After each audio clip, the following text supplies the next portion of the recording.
The air in the lecture hall always felt a few degrees colder than the rest of the campus.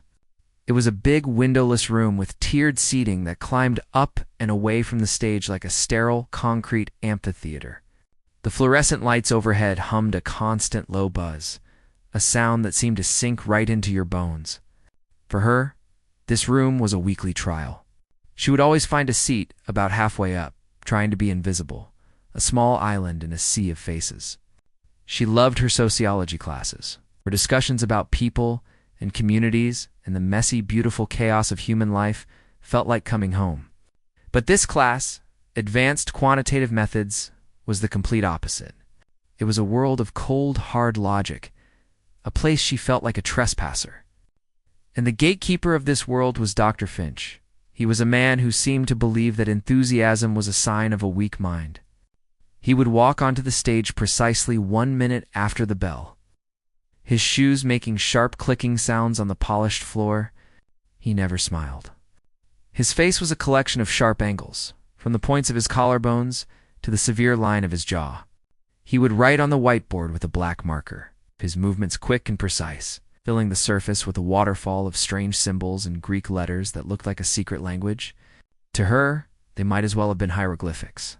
She would copy them down frantically, her pen scratching across the page, but the meaning never quite sank in. It was like trying to catch smoke with her bare hands. Today was no different. He was talking about probability modeling, a topic that made her stomach clench.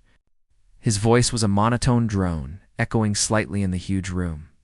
The model assumes a rational agent, he said, his back to the class as he scribbled another equation. It operates on the principle that given a set of variables, the outcome can be predicted with a high degree of certainty. It is pure. It is clean. It is not, he paused, turning around to face them, polluted by the unpredictable whims of emotion. She sat there, her notebook open, her pen poised, but her mind was wandering. She was thinking about her own research, a project on how information spreads through small, rural communities. She had spent months interviewing people, listening to their stories, seeing how a single rumor could change the way an entire town voted, or how a new idea could either take root or die on the vine. It was never clean. It was never certain. It was all about relationships, trust, fear, and hope. It was everything, she thought, that his rational agent was not. A thought began to form, a tiny spark of connection between his world and hers. It was a dangerous thought, but it pushed its way forward. She saw a way to make this abstract concept feel real, to ground it in the very human work she was so passionate about. Her heart started to beat a little faster. She knew she shouldn't. She knew what happened to people who asked questions in this class. But the spark grew, and she felt a surge of something that felt a lot like courage. She took a deep, shaky breath, the air feeling thin and cold in her lungs, and raised her hand. It felt like a monumental effort, like lifting a heavy weight. For a moment, nothing happened. He continued his lecture, his eyes scanning the rows of seats, but not really seeing them. She kept her hand up, her elbows starting to ache. A few students around her noticed. A head turned here, another there. The low hum of a private conversation from the row behind her stopped. A slow, creeping silence began to spread through the hall, a wave of quiet that rolled towards the front. Finally, he saw her. He stopped mid-sentence. The marker in his hand froze just above the whiteboard. He stared at her, his expression unreadable. The entire room was holding its breath. Every eye was on her. She felt her face start to get warm. "Yes," he said, his voice flat. It wasn't an invitation. It was a challenge. She swallowed hard, her throat suddenly dry. "I was just wondering," she began, her voice sounding smaller and shakier than she'd intended. "How does this model account for people?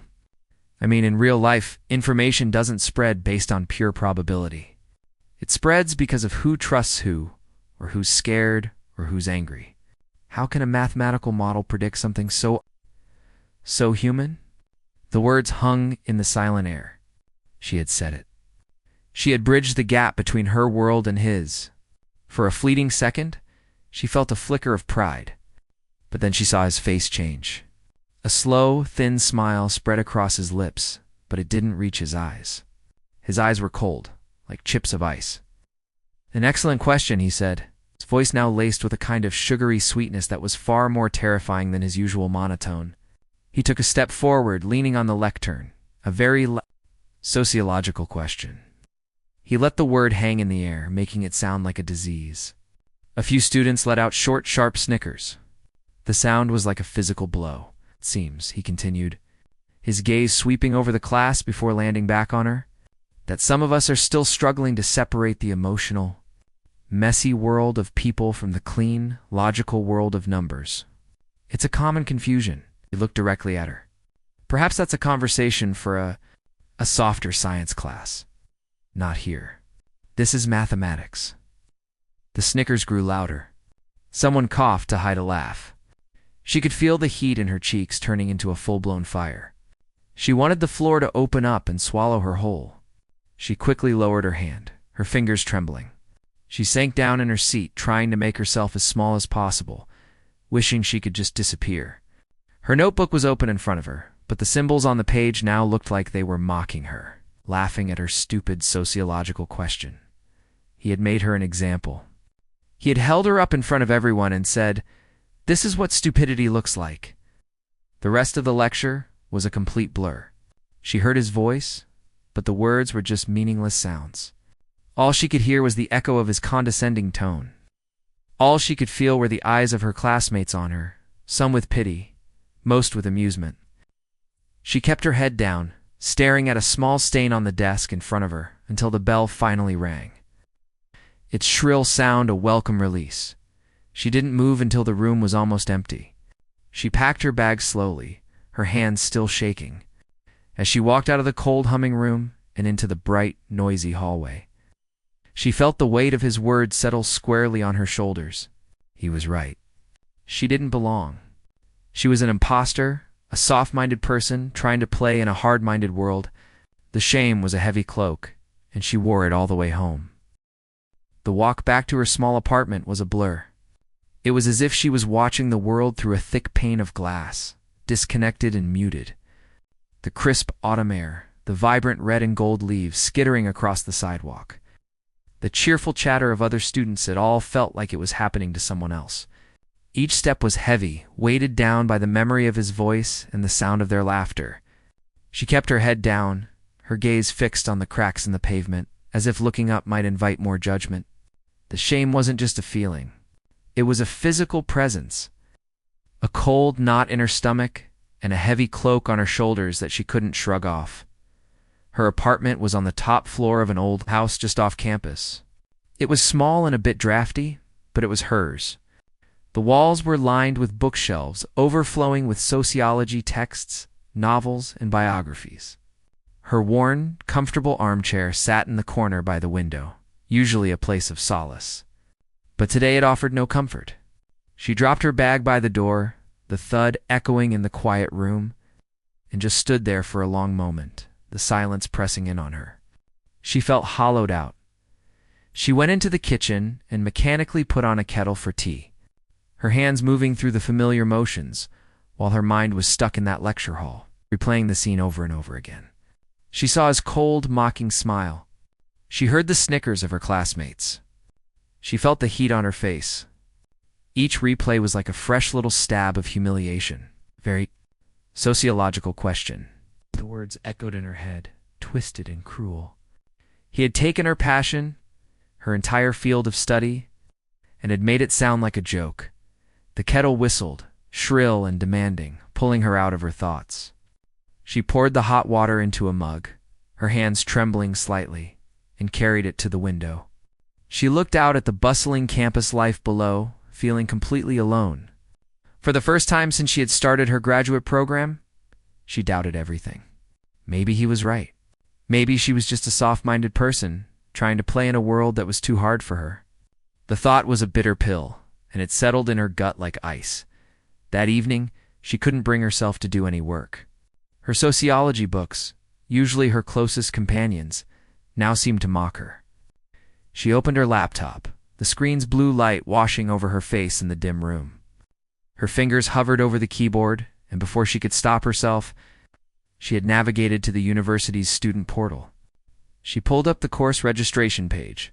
Her cursor blinked over the withdraw from course button next to advanced quantitative methods. Out. It would be so easy.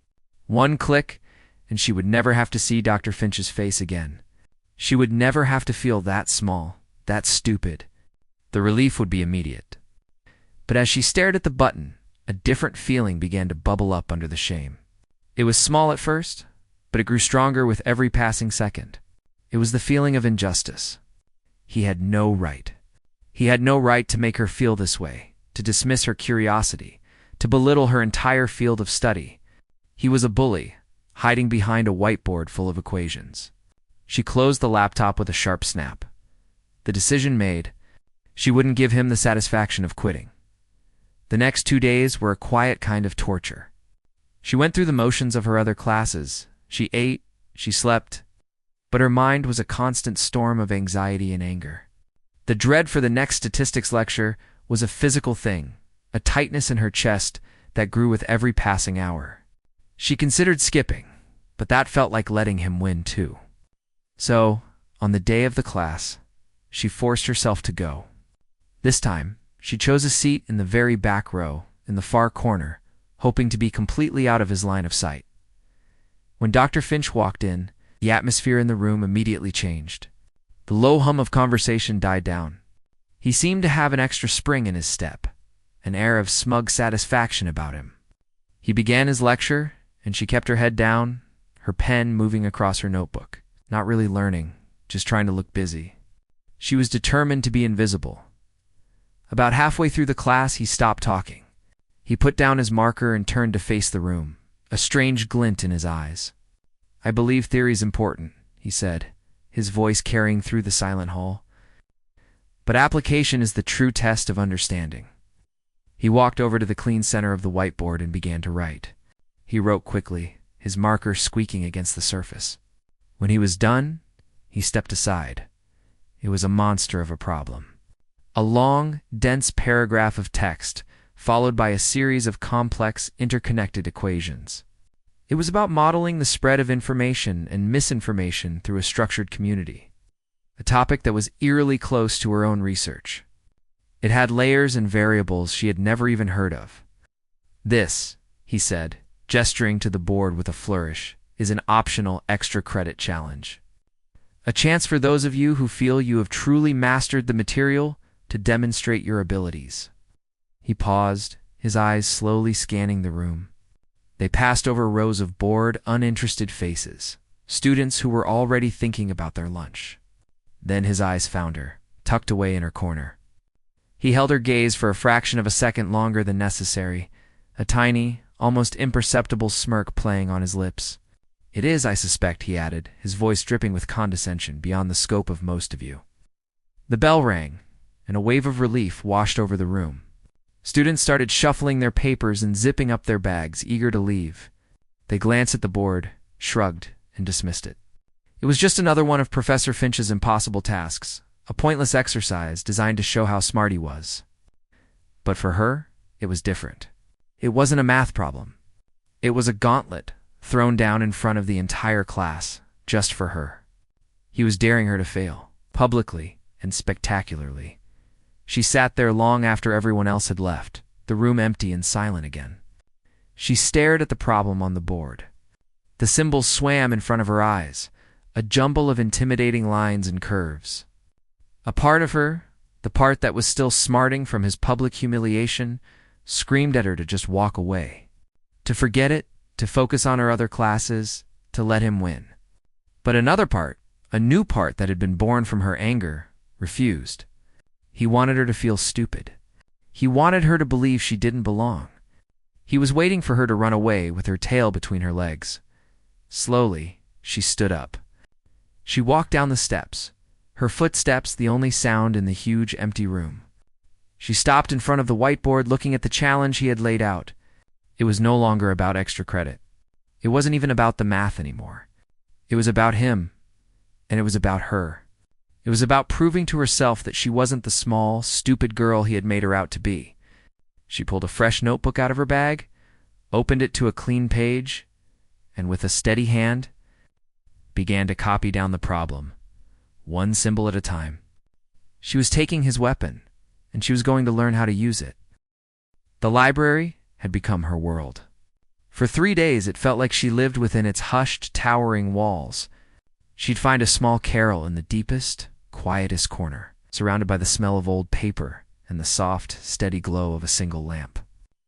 Her life shrank down to the size of her small table, a stack of intimidating statistics textbooks, a mountain of scratch paper, and a thermos of coffee that always seemed to be half empty and cold.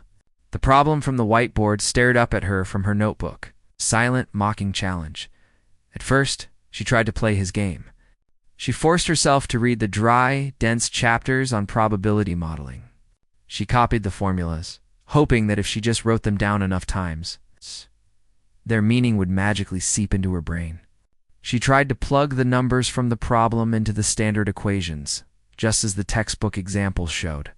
But it was like trying to build a complex machine with the wrong instructions. Nothing fit.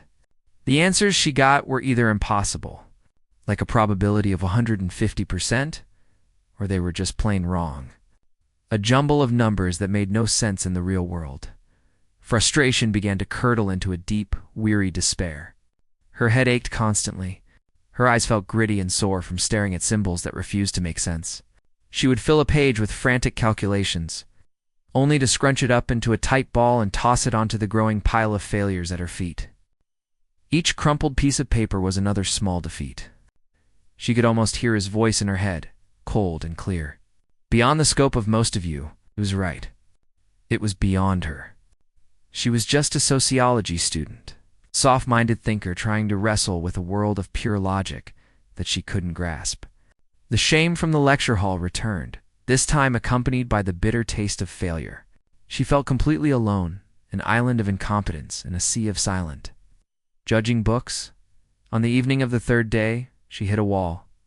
A solid, immovable wall. She stared at a particularly complex equation, and the symbols just swam together, becoming meaningless squiggles on the page. A wave of hopelessness washed over her, so strong it made her feel physically sick. She slammed the textbook shut with a loud thud that echoed in the silent aisle, earning a sharp she. From a librarian at the far end of the hall, she didn't care. She was done. With a sigh that felt like it came from the bottom of her soul, she pushed the statistics textbook and her hated notebook away. They slid across the table, and she felt a sense of relief, like she had just pushed a heavy weight off her chest.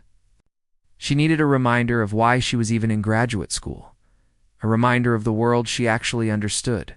She reached into her bag and pulled out the folder for her other research project, the one on how ideas spread through small towns. She opened it, and the familiar world of stories and human connections welcomed her back. She read through transcripts of interviews, pages filled with the voices of real people talking about their lives, their neighbors, their fears, and their hopes. She looked at her notes, filled with diagrams of social circles and arrows showing who influenced whom. This was her language. This was a world that made sense. She read about a small farming community, where a new technique for planting crops was resisted by the older generation, but eagerly adopted by the younger farmers who trusted each other's advice.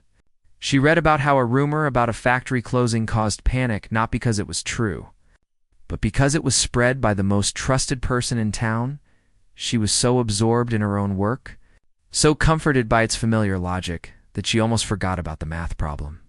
But as she was drawing a simple diagram showing how a piece of information traveled from one family to the next, her hand froze.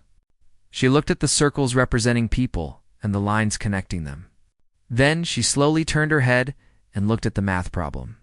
Scrawled in her notebook, it was like looking at the same thing through two different pairs of glasses. The problem talked about a structured community and the spread of information. Her diagram was of a structured community and the spread of information. He had described it as a mathematical puzzle, but it wasn't. It was a story. It was a map of a town, a neighborhood, a workplace. The variables he had written on the board weren't just abstract letters like P and Q and R. They were people. They were trust, doubt, friendship, and fear.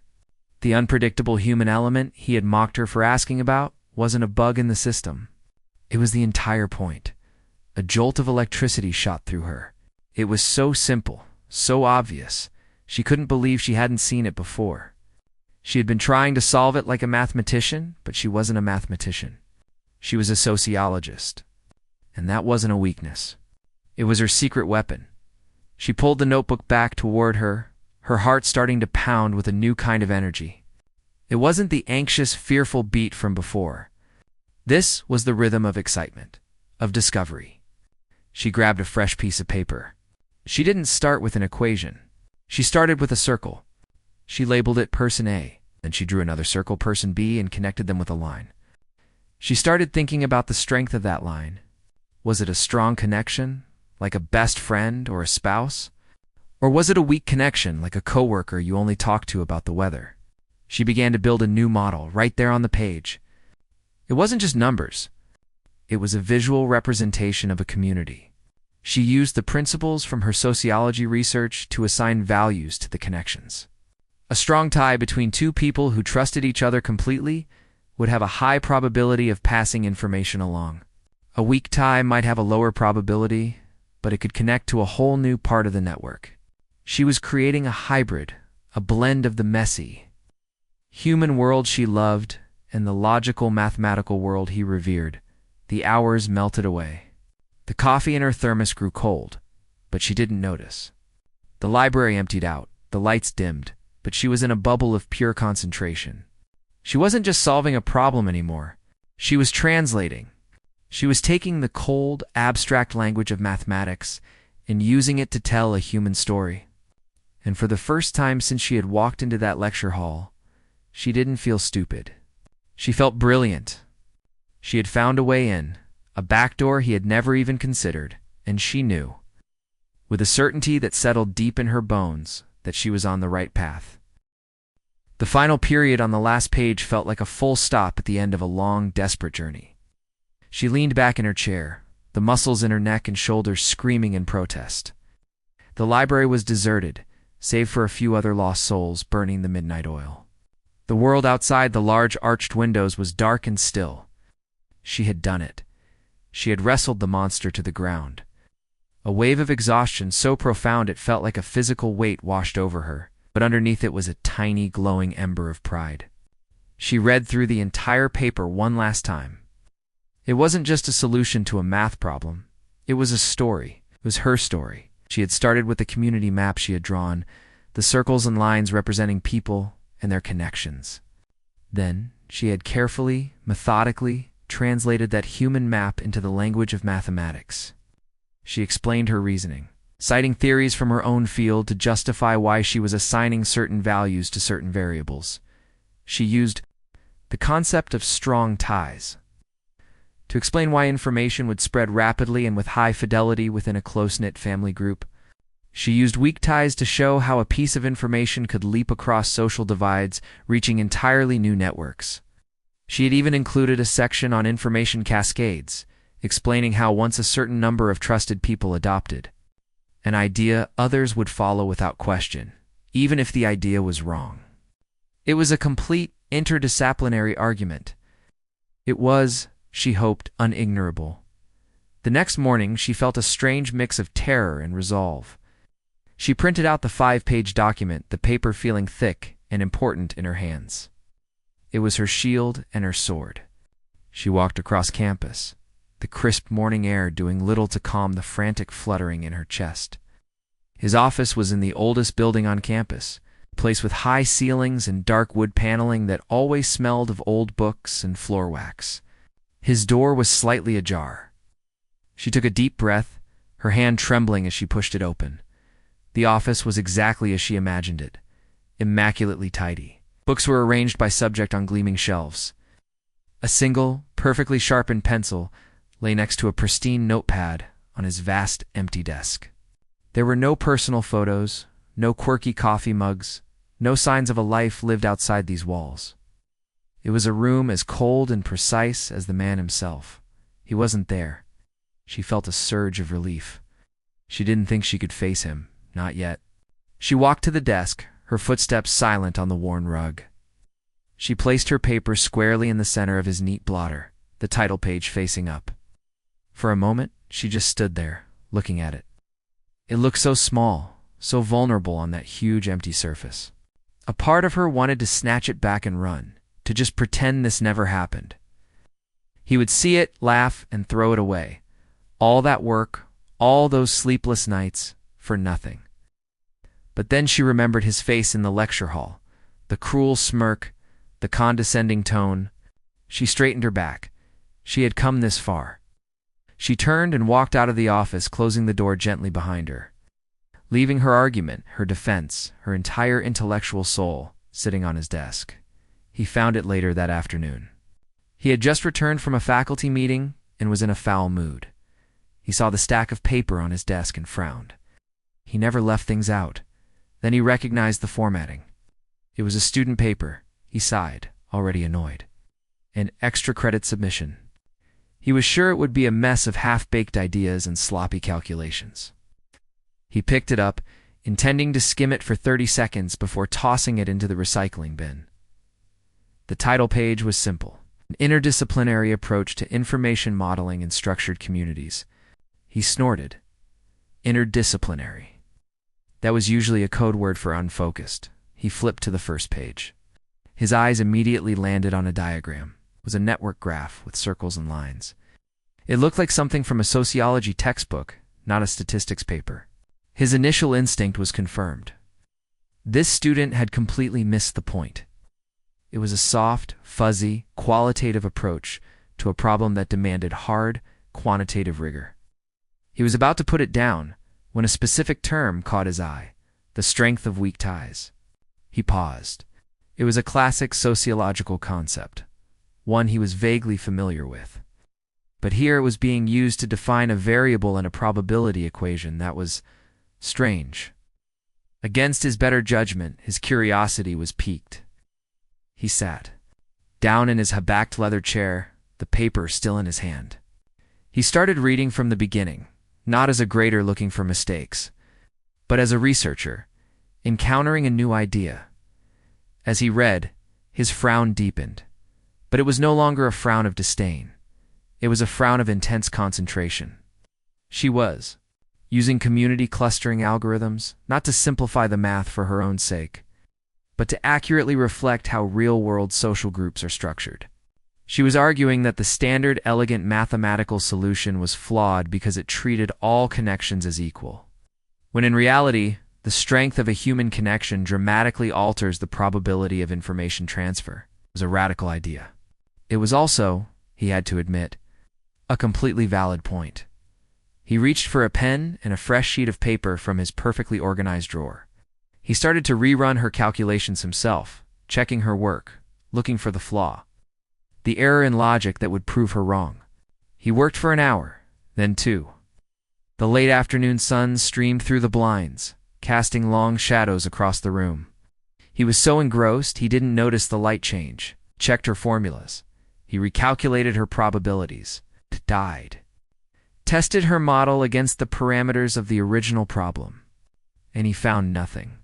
Her math was flawless. It's not just correct, but elegant in its own way.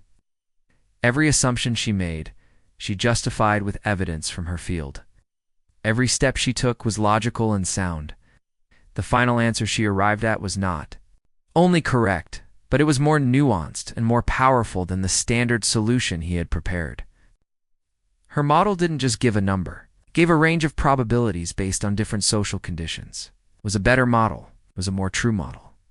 He slowly put down his pen and leaned back in his chair, the paper resting on the desk in front of him. The condescending smirk he had worn for so long was long gone, replaced by an expression of sheer, unadulterated astonishment. He had been so sure, so arrogant.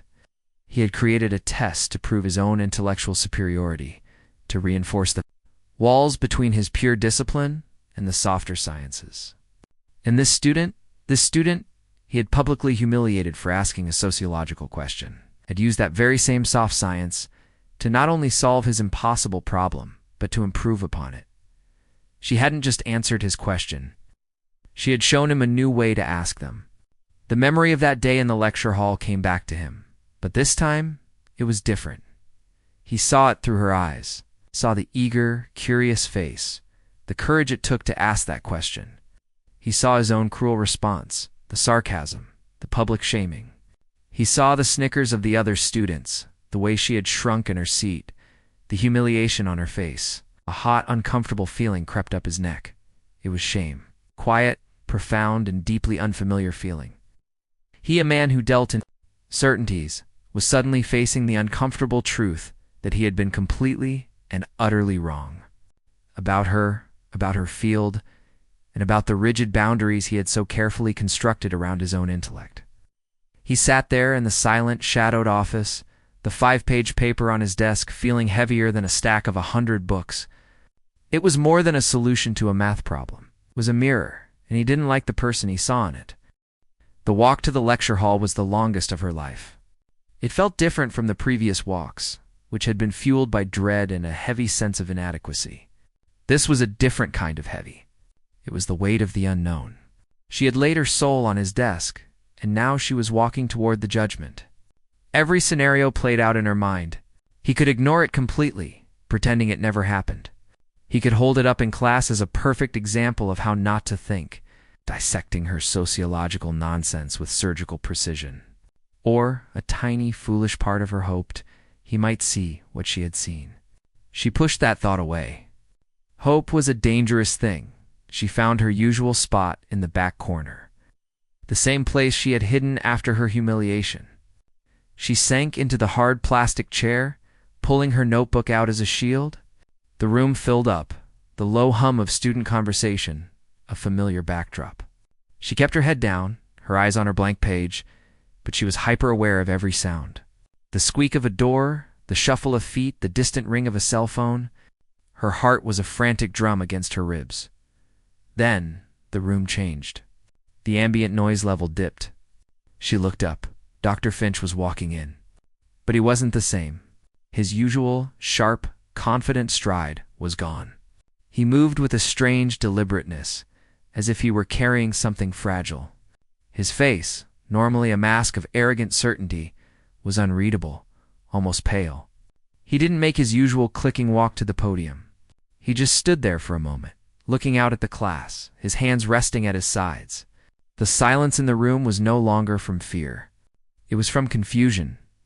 He cleared his throat, a sound uncharacteristically hesitant. "Before we begin today's lecture," he began, his voice devoid of its usual sarcastic edge. "It was just flat. I need to address the extra credit problem I posed last week." A few students looked up from their phones, mildly curious. Most just stared blankly. It was a challenge designed to test your understanding of complex systems. He paused, his eyes scanning the rows of faces. They passed over her, but this time there was no smirk, no lingering gaze. He was just looking. "I received one submission," he said. The words landed in the quiet room with a surprising weight. A few more students looked up now. This was unusual. One student took the time not only to attempt the problem, but to solve it, and to do so in a way that was unexpected. He walked over to the projector and turned it on. The low hum of the fan filled the room as the machine warmed up. "The solution was not only correct," he continued, his voice gaining a little bit of its old strength, but not its cruelty. "It was one of the most innovative approaches to this type of modeling I have seen in my entire career." He clicked a small remote in his hand, and her title page appeared on the massive screen. "An interdisciplinary approach to information modeling and structured communities." She felt a jolt, as if she'd been shocked. She saw her own words, her own formatting, projected for the world to see. Her breath caught in her throat. She wanted to slide under her chair and disappear. "The author of this paper," he said, and his eyes found her in the back corner. This time, he held her gaze. There was no mockery in his eyes. There was something else she couldn't quite name. Respect, sitting right there. Every head in the lecture hall turned. 100 pairs of eyes found her at once. The heat rushed to her face, but it was different from the burning shame of before. This was a different kind of heat. It was the heat of a spotlight. She saw the faces of the students who had snickered at her weeks ago. Their mouths were slightly open. They weren't laughing now. "What makes this solution so remarkable?" Dr. Finch said, turning back to the screen. is that it doesn't treat the problem as a purely abstract mathematical exercise. The author recognized that the problem was, at its core, a story about people. He clicked to the next slide, which showed her diagram of circles and lines. She used principles from sociology, specifically network theory, to build a more realistic model. For the next 20 minutes, he did something she never could have imagined. He taught her class. He walked them through her paper, slide by slide. He explained her concept of strong ties and weak ties using simple language. He showed how her method of assigning variable values based on trust and social influence created a more accurate and nuanced result than the standard mathematical solution. He wasn't just praising her. He was explaining her work with the passion of a true academic who had just discovered something brilliant. He was admitting, in front of everyone, that her way was better, that her soft science had made his hard science stronger as she sat there. Listening to him explain her own thoughts back to her, something inside her began to shift. The heavy cloak of shame she had worn for weeks began to loosen. The memory of his mockery, the sound of the laughter, it all started to fade. Replaced by the sound of his voice, clear and respectful, explaining her brilliance. A quiet, unshakable confidence settled in her chest, solid as stone. It wasn't loud or boastful. It was just a calm, certain knowledge that she was not an imposter. She was not stupid. She had a unique way of seeing the world, and it had value. It had real, tangible, intellectual value. When he was finished, he turned off the projector, and the room went back to its normal lighting.